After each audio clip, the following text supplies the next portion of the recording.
Tradition is something that can be seen as either a positive or negative thing.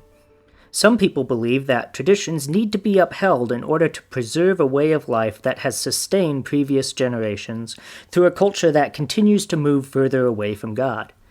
Other people strongly believe that tradition only holds people back from adapting to an ever-changing world. So, which of these perspectives are correct? Well, I believe that they can both be correct depending on the circumstances. There are many traditions that people have apart from religious traditions. We have a tradition of celebrating the turn of a new year, a tradition of mourning those that have passed away, and even a tradition of washing dirty dishes instead of buying new ones every night.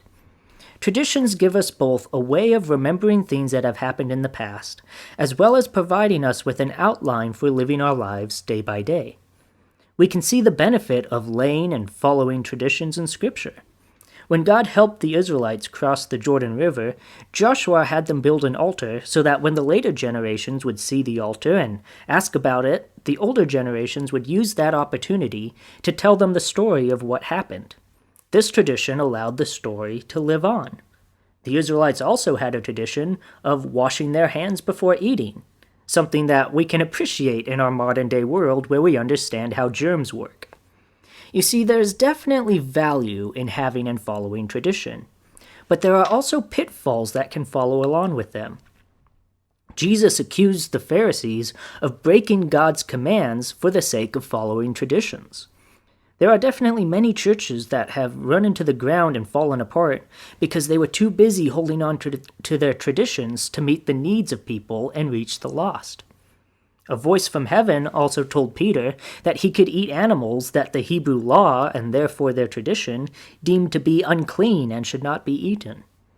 Now, this doesn't mean that their traditions were worthless. They just weren't being fulfilled the way they were intended. Just as Jesus, when dealing with the Old Testament law, came not to break that law, but rather to fulfill it through a new understanding, we have to get to the original intent of the tradition in order to test ourselves in seeing if we're still accomplishing that goal through continuing with the tradition the way we have been. For instance, one of the ways that I personally often break tradition is that I like to wear hats and will even wear them inside of churches. That's something that traditionally wouldn't be done because it was seen as a sign of disrespect. That wasn't limited to churches, however, and wearing a hat inside any building used to be seen as disrespectful. If you look at our culture today, though, people wear hats indoors constantly without giving it a second thought. It's no longer done to indicate a lack of respect. Since that intent has disappeared from that tradition, it doesn't make sense to continue following the tradition in the absence of the heart condition that went with it. People can wear a hat indoors without meaning disrespect and still treat people kindly and respectfully. Rather than judging people by our own mindset and criteria, we should instead consider their own heart and intent, taking into consideration where they're coming from. So the bottom line is that, yes, tradition is a good thing, as long as the original intent is still connected to it. If, however, the tradition is no longer connected to its original goal because of a shift in culture, then we should reevaluate our approach and actions in order to continue reaching for the original goal the tradition was designed for, in order to meet it as effectively as possible in the world we live in today.